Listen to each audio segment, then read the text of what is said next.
ರಾಣಿ ನಾಳಿನ ಸಂಚಿಕೆಯಲ್ಲಿ ಏನಾಗುತ್ತೆ ಅಂತ ನೋಡ್ಕೊಂಡು ಬರೋಣ. ಇಲ್ಲಿ ಕೊನೆಗೂ ಮ್ಯಾಜಿಸ್ಟ್ರಿ ರವಿ ಹಾಗೂ ರಾಧಾ ರಾಣಿನ ತಂದು ಕಾವೇರಿಗೆ ಒಪ್ಪಿಸ್ತಾರೆ. ಅದಂತೂ ತುಂಬ ಖುಷಿಯಾಗುತ್ತೆ.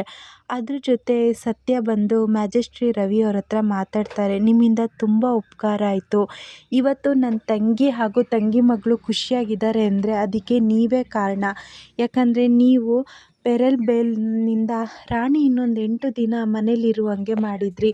ತುಂಬ ಉಪಕಾರ ಆಯಿತು ಅಂತ ಸತ್ಯ ಹೇಳ್ತಾರೆ.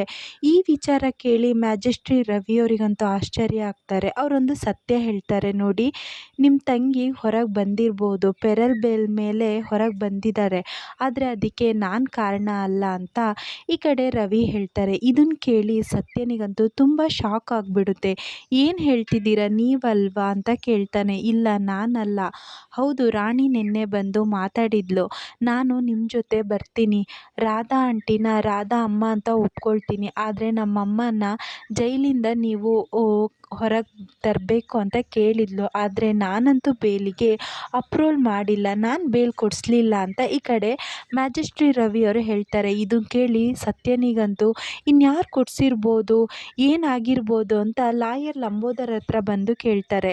ಲಂಬೋದರ್ನ ಮೀಟ್ ಮಾಡಬೇಕು ಅಂತ ಫೋನ್ ಮಾಡಿ ಅವನ್ನ ಕರೀತಾರೆ. ಲಂಬೋದರ್ ಹೇಳ್ತಾರೆ, ಈಗ ನಿಮಗೆ ಖುಷಿಯಾಗಿರ್ಬೋದಲ್ಲ, ಹೇಗೋ ಕಾವೇರಿನೂ ಬಂದ್ಲಲ್ಲ, ಸಂತೋಷವಾಗಿದ್ದೀರಲ್ಲ ಅಂತ ಕೇಳಿದಾಗ ಲಂಬೋದರ್ ನಿಜವಾಗ್ಲೂ ಹೇಳು, ಮ್ಯಾಜಿಸ್ಟ್ರಿ ರವಿಯವರು ಈ ಕಡೆ ಕಾವೇರಿಗೆ ಬೇಲಿಗೆ ಅಪ್ರೂವ್ ಮಾಡಿಲ್ಲ, ಆದರೆ ಈ ಬೇಲ್ ಯಾರು ಕೊಡಿಸಿದ್ದು ಸತ್ಯ ಹೇಳು ಅಂತ ಲಂಬೋದರ್ನ ಸತ್ಯ ಕೇಳ್ತಾನೆ. ಆದರೆ ಲಂಬೋದರಿದ್ದನು, ಅದೆಲ್ಲ ಯಾಕೆ ಹೇಳಿ, ಈಗ ಹೇಗಾರು ಕಾವೇರಿ ಬಂದಿದ್ದಾಳಲ್ಲ, ಆ ಖುಷಿ ಮುಂದೆ ಯಾರು ಕೊಡಿಸಿದ್ದಾರೆ ಅವೆಲ್ಲ ಯಾಕೆ ಅಂತ ಈ ಕಡೆ ಲಂಬೋದರ್ ಹೇಳ್ತಾನೆ. ಆದರೆ ಸತ್ಯ ಮಾತ್ರ ಇಲ್ಲ ಲಂಬೋದರ್, ನನಗೆ ಗೊತ್ತಾಗಲೇಬೇಕು, ಕಾವೇರಿಗೆ ಹೇಗೆ ಬೇಲ್ ಸಿಕ್ತು, ಅವಳಿಗೆ ಬೇಲ್ ಸಿಕ್ಕಿದ್ದು ಕಾರಣ ಯಾರು ಅಂತ ಅವನ ಕೈಲಿದ್ದಿದ್ದು ಫೈಲ್ನ ಕಿತ್ಕೊಳ್ತಾನೆ. ಆ ಫೈಲಲ್ಲಿ ಬಾಲಕೃಷ್ಣ ಅಂತ ಇರುತ್ತೆ. ಅದು